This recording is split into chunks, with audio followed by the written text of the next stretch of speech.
Buenos días y que el Señor les bendiga. Es un honor, un placer grande para mí poder estar aquí con ustedes. Un domingo más compartiendo, ¿no es cierto?, el precioso consejo de Dios. Pongamos atención acá en esta diapositiva. Si puedes pasar a la siguiente, Felipe, por favor. Muy bien, estos son los métodos de Romanos. El autor es el apóstol Pablo, ya lo dice Romanos 1:1. Lo dice también, ¿no es cierto?, Romanos 16:22. Tercio es el nombre del redactor, ya porque Pablo hablaba y había una persona que probablemente escribía, ¿no es cierto?, o escribió lo que está en la carta. Se cree que por motivos de salud Pablo, ¿no es cierto?, ya no podía, ¿no es cierto?, poder estar escribiendo mucho. Pero el autor es el apóstol Pablo. El destinatario del libro de Romanos son los creyentes, ¿no es cierto?, que vivían en Roma en el año 58 después de Cristo. No es a los romanos, ciudadanos romanos, sino cristianos que vivían en Roma. El origen es Corinto. Desde Corinto se escribió el libro, la fecha en el año 58 después de Cristo. Y quien llevó la carta a Roma fue la hermana Febe. Ya eso está en el capítulo 16 del libro de Romanos. La hermana Febe era una hermana muy dedicada, ¿no es cierto?, al Señor, muy comprometida, y fue ella la que llevó la carta, ¿no es cierto?, para allá, para la iglesia de Roma. Porque Pablo nunca estuvo en Roma antes de escribir una carta. Ya a él se le dio un informe que había una iglesia allá en Roma que decía que ese informe, que esa iglesia tenía mucha necesidad, y Pablo escribe, ¿no es cierto?, esta carta para los cristianos allá en Roma. Y la hermana Febe se la puso en su cartero y se la llevó y la entregó a la iglesia allá de Roma. Siguiente diapositiva, por favor. La forma literaria del libro de Romanos es una epístola, es decir, es una carta, ya, y es una carta del primer siglo y posee todos los elementos de una carta: saludo, contenido, destinatario y un saludo final. Ya, eso es lo que compone una carta. Próximo punto, por favor, Felipe. ¿Cuál es la idea de por qué el libro se escribió? Pablo escribe el libro, ¿no es cierto?, para que el cristiano romano entendiese que la fe, ¿no es cierto?, que la justificación, es por fe y no es por obras. La justificación significa salvación, significa perdón, significa que yo soy declarado inocente delante de Dios por mis pecados, y eso solo se hace a través de Jesucristo y a través de la fe. Y por eso hoy día vamos a hablar acerca de la fe. Otra idea, ¿no es cierto?, acerca de por qué este libro se escribió es para mostrar que la salvación está solamente en Cristo y es solamente por la obra de la cruz. Solo por la obra de la cruz. Próxima diapositiva, por favor. La razón por la cual el libro se escribe es para exponer una visión clara del Evangelio. Una visión clara del Evangelio. Es para promover la unidad entre los creyentes. Para promover la unidad entre los creyentes. Y para mostrar la necesidad que todo hombre tiene de la gracia de Dios. Esa es la razón por la cual Pablo escribe el libro, para mostrarle a los cristianos de allá de Roma de que cada persona, cada hombre necesita la gracia de Dios. Próxima diapositiva. Todas de una vez. Estos son los temas centrales que tenemos en la carta de Romanos. Nos habla acerca del Evangelio, de la salvación, justificación, fe, gracia. Nos habla de la naturaleza carnal. Nos habla acerca del perdón. Continúa, por favor, Felipe. Nos habla acerca del pecado, la santificación, el bautismo, el Espíritu Santo. Nos habla acerca del infierno, nos habla acerca de la ira de Dios. El libro de Romanos es el libro más completo que hay en la Biblia para el creyente. Es el libro más entero, más nutrido y más completo para también el que recién ha venido, ¿no es cierto?, a los pies del Señor. Entonces, Pablo escribe esto porque es lo que la iglesia necesita necesitó en el año 58 después de Cristo, los oyentes originales, y es lo que también nosotros hoy en día necesitamos escuchar, aprender y afirmar. Próxima, más atrás. Romanos se divide en cuatro partes. Desde el capítulo 1 hasta el capítulo 4 nos habla, ¿no es cierto?, el apóstol Pablo acerca de la revelación de la justicia de Dios. Y de hecho, estamos terminando, ¿no es cierto?, el próximo domingo vamos a terminar este primer tema. Después del capítulo 5 al 8 el apóstol Pablo nos habla de la necesidad, ¿no es cierto?, de crear una nueva criatura, crear una nueva humanidad en nosotros, una humanidad con ADN divino. Y desde el 9 al 11 nos habla de que Dios cumple sus promesas para su pueblo, y desde el capítulo 12 al 16 la unificación de la iglesia. Pero recién estamos acá, en el primer bloque. ¿Ya? Puedes quitarlo, Felipe. Vayamos ahora a nuestro texto ya desde el versículo 9 hasta el versículo 12 del capítulo 4 de Romanos, y el título de nuestro mensaje es simplemente el regalo de la fe. El regalo de la fe. Hoy día no tenemos hojas de aplicación porque es un mensaje, ¿no es cierto?, que son 3 mensajes en uno. El domingo pasado, este domingo y el próximo domingo vamos a estar hablando básicamente de lo que es la fe. Señor, te damos gracias esta mañana. Gracias porque tu iglesia tiene hambre, Señor. Tenemos hambre, yo tengo hambre y sed de justicia. Gracias porque tu palabra nos enseña que no solo de pan vive el hombre, que no solo de las experiencias, que no solo de las emociones, que no solo de del placer que a veces encontramos en la comida, que encontramos a veces en lugares, personas o dinero. No solo de eso vive el hombre. No solo del tener, no solo del vivir, del trabajar y trabajar. Y al final llegamos a nuestros últimos días vacíos. Señor, el hombre vive también de tu palabra. El hombre vive también de tu presencia. El hombre vive también de una relación contigo. Y el hombre fue creado para tener una relación contigo. Y cuando el hombre no tiene una relación con Dios, el hombre no encuentra su propósito en la vida. Y busca por todos lados la plenitud de la vida, la satisfacción del alma. Y hoy en día hay tantos elementos malos y mediocres que pretenden llenar y satisfacer esa originalidad por la cual fuimos creados, y esa originalidad está solo en ti, Señor. Y si hay alguien esta mañana que necesita reencontrarse contigo, Señor, yo oro para que tú ilumines su vida, alumbre su rostro, ilumina su camino, porque solo esto es lo que llena nuestra vida, solo el pan que sacia nuestra vida. El pan de Dios, que es Jesucristo, es su presencia, es su gracia.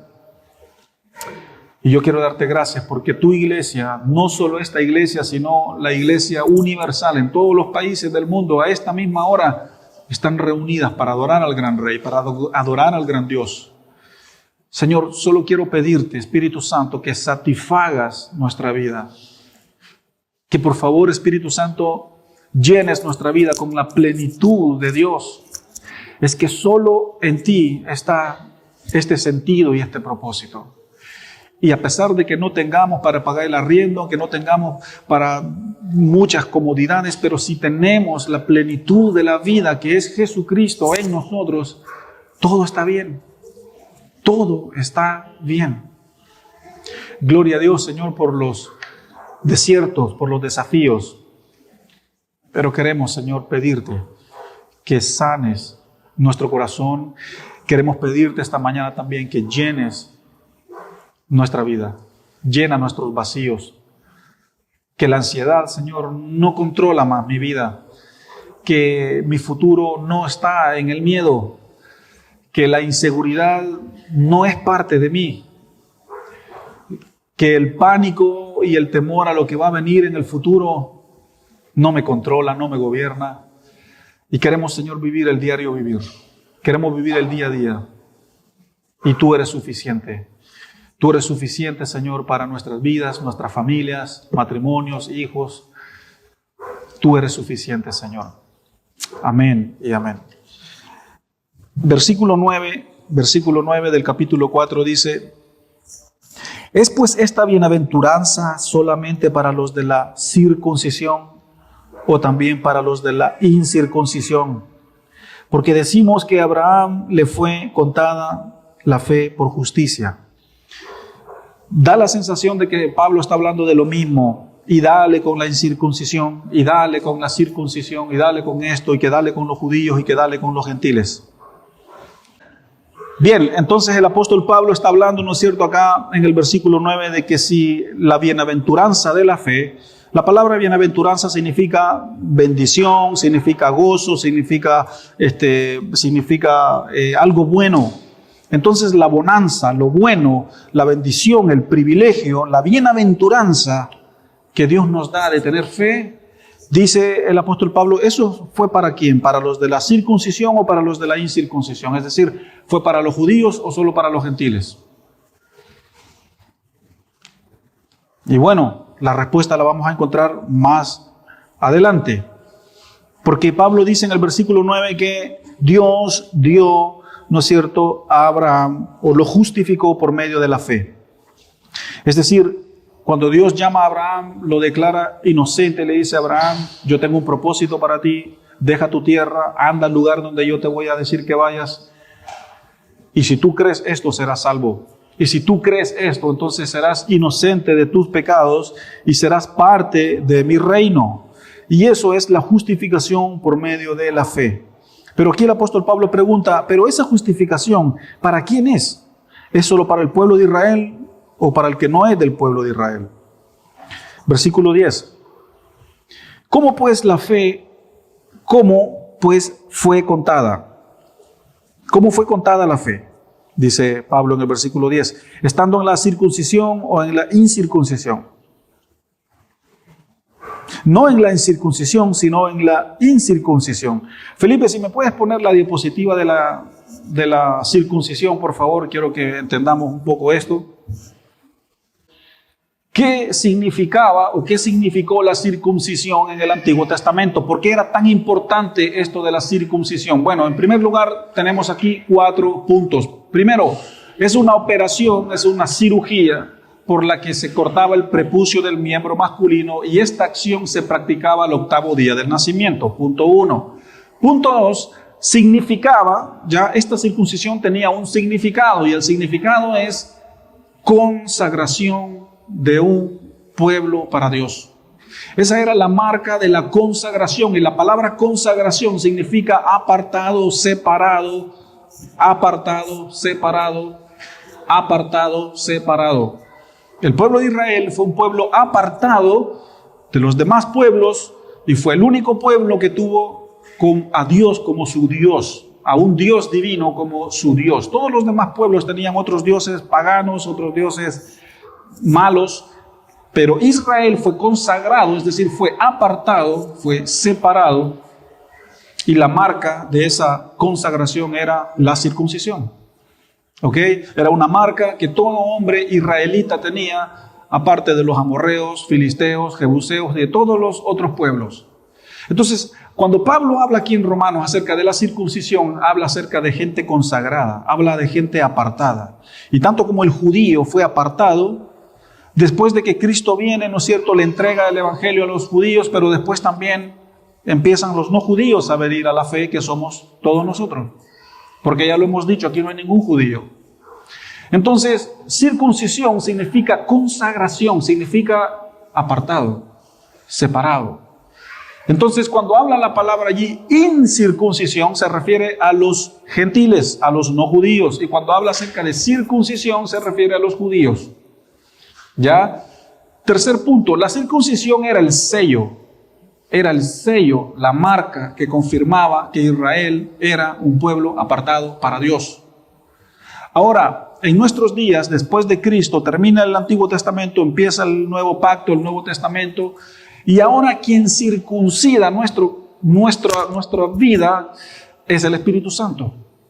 Es el Espíritu Santo que hoy día ya no necesitamos hacer una circuncisión como la del Antiguo Testamento, pero es el Espíritu Santo quien hace un corte en nuestras vidas y es el corte del pecado. Es el Espíritu Santo quien circuncida mi vida y me dice, tú eres apartado, tú eres consagrado, tú eres separado para Dios. Eso es lo que significa la circuncisión. Último punto. En el Nuevo Testamento, la circuncisión es símbolo de crucificar la carne y el viejo hombre. ¿Alguien, por favor, puede ir a Colosenses 2:11? Y que lo pueda leer en voz alta. Bueno, aquí está. Sí, gracias, Felipe. Puedes ponerlo de regreso. Creo que era Colosenses 2:11. ¿Cómo pues le fue contar? No, esta no es Colosenses. Está ahí, Felipe. Lo vamos a ver acá, ya. Muchas gracias, lo vamos a ver acá. En él también fuiste circuncidados con circuncisión no hecha a mano, como en el Antiguo Testamento, ¿no es cierto?, que se circuncidaba, ¿no es cierto?, al hombre, al varón. En el Nuevo Pacto, el texto dice que hoy en día tenemos una circuncisión no hecha a mano. Es una circuncisión hecha por el Espíritu Santo, y al echar de vosotros el cuerpo pecaminoso carnal en la circuncisión de Cristo, es decir, Jesús, y por medio de su Espíritu, es quien circuncida nuestra vida, pero lo que cortan en nuestra vida es el viejo hombre, la vieja naturaleza carnal y el cuerpo pecaminoso. ¿Para qué? Para que sea apartado, para que sea separado, para que sea consagrado. Podemos volver a Romanos, Felipe, gracias. Muchas gracias. Entonces, aquí en el versículo 10, Pablo está diciendo que cuando Dios llamó a Abraham, cuando Dios llama a Abraham, ¿cómo estaba Abraham? ¿Estaba circuncidado o no estaba circuncidado? Yo quiero que entendamos esto. Hago esto porque quiero que entendamos que esto de estar circuncidado es importante. Y yo quiero que el Espíritu Santo te abra la mente, que te ayude a entender esto. Por favor, es muy importante porque nos ayuda a entender también la fe. Entonces, cuando Dios llama a Abraham y le dice, Abraham, ven, Abraham no estaba circuncidado. Abraham ni siquiera tenía que ver con esto, pero Abraham creyó. Y esto es de rascarse la cabeza, porque es el Espíritu Santo quien tiene que ayudarte a entenderlo. Y la pregunta es, ¿cómo le fue contada esa fe a Abraham? ¿Cómo le fue contada? Simplemente por creer. Simplemente por creer. Versículo 11. Y recibió la circuncisión como señal, como sello de la justicia de la fe que tuvo, estando aún incircunciso, o sea, incircuncidado, para que fuese padre de todos los creyentes no circuncidados, a fin de que también ellos la fe les sea contada por justicia. Ustedes tranquilos, déjenme explicar lo que está diciendo el versículo 11. El versículo 11 está diciendo de que cuando Dios llama a Abraham, Abraham no estaba circuncidado.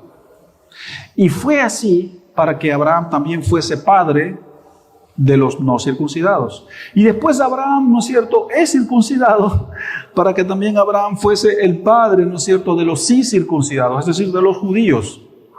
Y el propósito por el cual Pablo aquí está metiendo a Abraham en el capítulo 4 es porque los judíos de la iglesia de Roma no querían dejar la ley, no querían dejar el vivir por obras, el hacer, y Pablo les dice es que la salvación no se gana por hacer.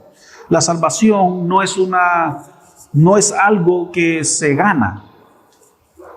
No es algo que se gana, no es algo que se obtiene, no es algo que se obtiene así como cuando alguien trabaja para alguien y ese alguien le tiene que pagar su salario porque ha trabajado para ganarse su salario. Y la salvación no es así. Nosotros no tenemos que trabajar para Dios para que al final del día Dios nos diga, aquí está tu paga. La salvación no es así. Y eso es lo que el judío no quería entender. El judío no quería entender que esto es un regalo. Es un regalo que se recibe por medio de la fe, por medio de Cristo, por medio de el sacrificio de Cristo. Entonces, por eso Pablo mete a Abraham, porque para un judío, Abraham es una gran persona, es muy estimado. Moisés, Abraham y David y los profetas para un judío son como top Tres, top 1, top 2, top 3, no hay otro. Y entonces viene Pablo, siendo judío, porque Pablo era judío de fariseo, ex fariseo, dice, miren a Abraham, nuestro padre. Abraham, dice Pablo, no, él solo tuvo fe. Y la fe de Abraham fue afuera de la circuncisión, la fe de Abraham fue afuera de las obras, y la fe de Abraham fue afuera de la ley, y la fe de Abraham fue afuera del día sábado, y la fe de Abraham fue afuera de todas esas cosas, de todas esas leyes que tenían en el Antiguo Testamento. Entonces el judío, al recibir esta revelación, dice, wow, entonces, si Abraham solo creyó a Dios sin cumplir ley, sin estar circuncidado, sin guardar el día sábado, sin creerse perfecto, entonces yo también. Exactamente, dice Pablo. Exactamente. Tú también. Que ya no tienes que hacer nada para ganarte el amor de Dios, de que Dios te ama y que te ha dado un regalo, y es el regalo de la salvación. Y ese regalo es dado por gracia. Y lo único que tú tienes que hacer para obtener ese regalo es venir a Cristo y tener fe y vivir una vida por fe, obviamente una vida consagrada, una vida apartada, una vida de santificación. Ese es el propósito por el cual el apóstol Pablo habla aquí acerca de Abraham. Versículo 12. Y bueno, el tema sigue, ¿no? Y padre de la circuncisión, para los que no solamente son de la circuncisión, sino también alguien que siga las pisadas de la fe, como anduvo nuestro padre Abraham antes de ser circuncidado. La verdad es que desde el versículo 9 hasta el versículo 12 parece un trabalenguas con esto de la circuncisión y de la no circuncisión, pero el punto es, ya sabemos lo que significa circuncisión, que en el Antiguo Testamento era algo muy, pero muy delicado, que era el sello, una marca para ser apartado y consagrado para Dios, y que hoy en día en el pacto de la gracia es el Espíritu Santo quien circuncida el corazón del hombre, sacando del hombre la naturaleza carnal y pecaminosa. Por eso la conversión es netamente espiritual. De que el hombre no cambia al hombre, que el hombre no convierte al hombre. Yo no te puedo convertir a ti, yo te puedo hablar, animar, exhortar, puedo orar por ti, pero yo no tengo poder para cambiar a la gente. Es una obra que hace Dios, es una obra que le corresponde al Espíritu Santo. Y mi deber como pastor es llevar la grey del Señor, llevar al rebaño del Señor, guiarlo a la verdad. Y después es Dios quien hace esa obra. Es Dios quien tiene ese poder para hacer esa obra, pero esto es por fe, es fe. Fe. Ya lo he dicho antes y no tengo problema, lo voy a volver a decir. Nadie aquí es testigo ocular de Jesús, nadie fue testigo ocular de Jesús, nadie caminó con Jesús, nadie estaba allí cuando el mar rojo se abrió, nadie estuvo allí cuando el diluvio se produjo, nadie estuvo allí cuando se tragó la tierra a los rebeldes, ¿no es cierto?, los rebeldes seguidores de Coré. Nadie estaba allí cuando llovía pan del cielo, el maná del cielo. Ninguno de nosotros estaba allí cuando los 66 libros de la Biblia fueron escritos. ¿Cómo tú crees que de verdad un pez se tragó a Jonás? ¿Será cierto eso? Suena como ficticio. Que el apóstol Juan, el autor del libro de Juan, cuando fue perseguido, fue metido en una olla de aceite hirviendo y fue sacado y no pasó nada. Y que Sadrach, Medrach y Abednego, Nabucodonosor, los tiró al agua de fuego y no se quemaban. ¿Es cierto eso? Sí. ¿Y cómo yo sé que es cierto si yo no lo vi? Es por fe. Que la fe es un músculo que entre tú más lo ejercitas, el músculo crece, el músculo se fortalece. Si yo salgo a correr, si yo me cuido, si yo hago deporte, yo voy a estar bien físicamente. Y así es la fe. La fe se ejercita, la fe se pone en práctica, la fe hay que ponerla en práctica. Pero hay otro elemento muy importante acá, que es el Espíritu de Dios, el que da, el que regala la dádiva de la fe. Que la fe es un regalo, de hecho es un don del Espíritu, es algo que el Espíritu Santo da y se lo regala a los creyentes. Lorena vino a Cristo, aceptó al Señor en su corazón y el Espíritu Santo le da el regalo de la fe, que es el elemento que le va a ayudar a ella a creer en Dios. Porque usted tiene que entender que el no creyente también tiene fe. ¿Ya? El no creyente se sube al avión y delante de él lo que tiene es una pared. Yo no tengo idea si delante de ese avión hay un piloto o no hay un piloto. Yo no sé, yo nunca veo el piloto, yo veo que el avión despega y aterriza. Se acabó. Y cuando son las 1, las 2, las 3 de la mañana y van en lo oscuro y hay unas tremendas turbulencias, yo a veces despierto y ¿quién va manejando el avión? ¿Será cierto? Pero por fe, yo sé que voy a llegar al otro lugar. Entonces ese tipo de fe también la tiene el no creyente. Pero hay una fe que es distinta. Hay una fe que sana, hay una fe que restaura, hay una fe que es la fe del que solo la tiene el cristiano. Y es esta fe de lograr la gracia, de lograr la salvación, es la fe por la cual nosotros esperamos los milagros, es la fe por la cual nosotros esperamos que la mano de Dios se mueva, que la mano de Dios provea. Es una fe que el no creyente no tiene. Si tú hablas con un no convertido y le dices de que Dios puede proveerle tanto dinero para pagar su arriendo sin hacer nada, se va a reír de ti. Te va a decir que eso es ridículo, eso es absurdo. Si le dices a un médico no cristiano que Dios sí puede sanar un cáncer, sanar una diabetes, te va a decir que estás loco. ¿Por qué? Porque este elemento, que es la fe del Espíritu Santo, no está en él. Y sí está en el creyente. Y de esa fe está hablando el apóstol Pablo aquí en Romanos. Que el judío se tiene que dejar de neciar ya allá en Roma y que por favor deje a los gentiles en paz. Y que los gentiles también dejen a los judíos en paz y que sean uno.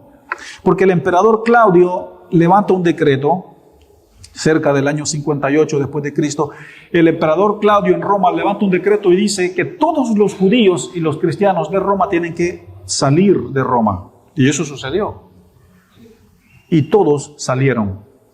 Allá a los años, ¿no es cierto?, vuelven los judíos de regreso cuando el decreto queda nulo y la iglesia, de los que muchos judíos convertidos dejaron por medio del decreto, estaba compuesta por no judíos. Y ahí es el problema.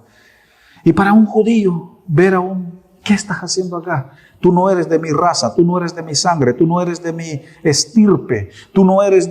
Así miraba el judío al no judío. Y Pablo dice, no más. Ese pacto ya pasó, el Antiguo Testamento, ahora vivimos en la gracia y en Cristo todos somos uno. Y el capítulo 11 de Hebreos, para ir terminando, el capítulo 11 de Hebreos nos da, o es, la declaración o el más amplia de la fe que hay en la Biblia. Este mensaje es un poco distinto, un poco inusual, sin preguntas de aplicación, sin llegar a una conclusión. Es la fe, porque es por fe. El versículo 1 de Hebreos 11 dice que la fe es la certeza de lo que se espera y la convicción de lo que no se ve. Y hay una larga lista de versículos que el autor de Hebreos usa para describir todo lo que sucedió en el Antiguo Testamento. Aquí, por ejemplo, dice ya de que Abel le ofrendó la ofrenda a Dios por fe, de que Enoc fue llevado, ¿no es cierto?, sin ver muerte por fe. Dice aquí el autor que Noé hizo el arca por fe. Dice que Abraham le creó a Dios por fe. También dice otro versículo que los muros de Jericó cayeron por fe. Dice que también el pueblo de Dios no murió en el desierto porque de alguna manera u otra hubo fe, que el mar rojo se abrió por fe, que Josué y Caleb fueron a la tierra prometida por fe y tantas cosas que se hacen por fe. Fe, fe, fe, fe, fe, fe, fe, fe, fe, fe, fe, fe, fe. Y ese es nuestro mensaje, la fe. Iglesia, ¿usted tiene fe? ¿Entiende la fe? Para tener fe hay que comprender la fe.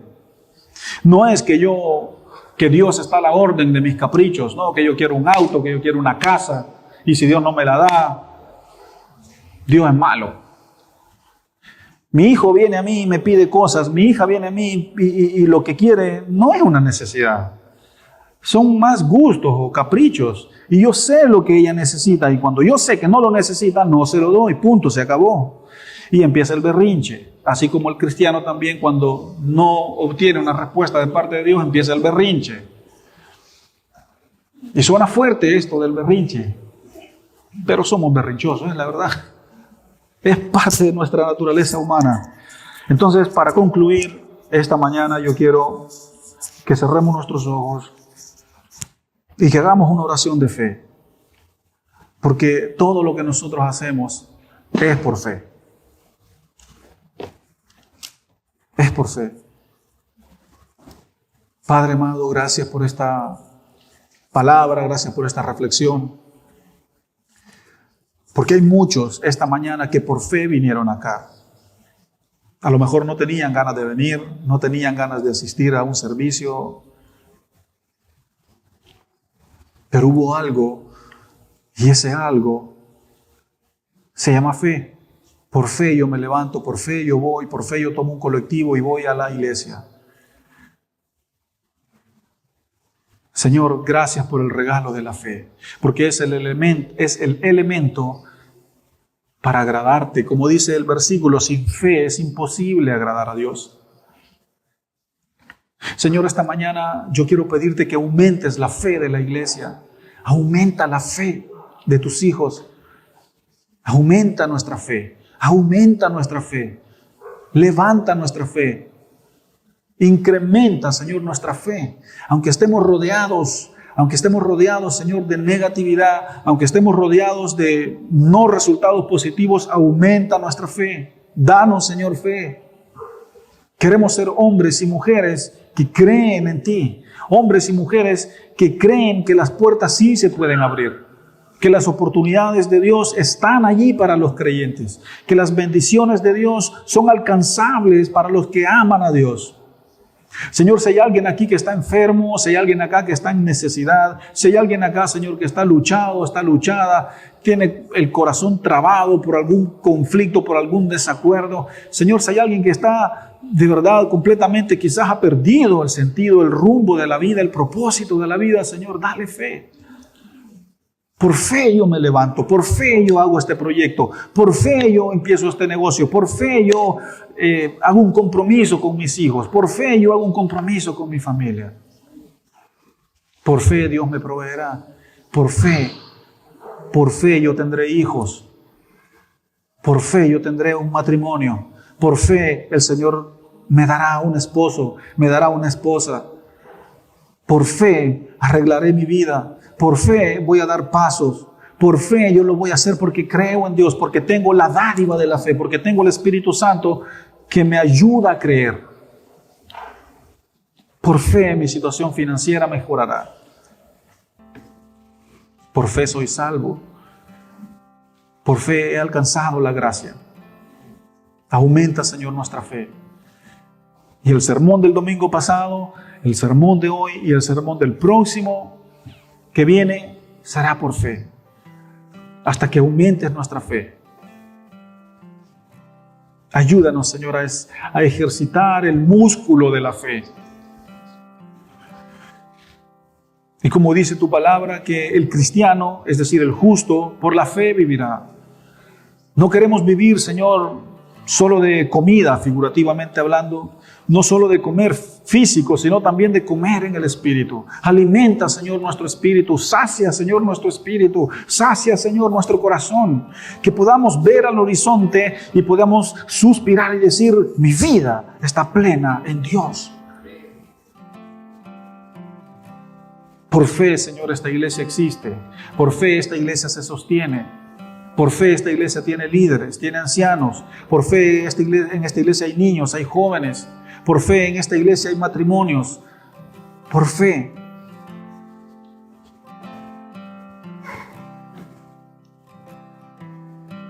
Gracias, Señor, por tu gracia. Gracias por tu palabra. En el nombre de Jesús. Aumenta nuestra fe. Esa es mi ofrenda para la iglesia. Esa es mi ofrenda, Señor, para ti. Amén y amén. Que el Señor me los bendiga. Recuerda suscribirte a nuestro canal y activa las notificaciones para que no te pierdas ninguno de nuestros sermones.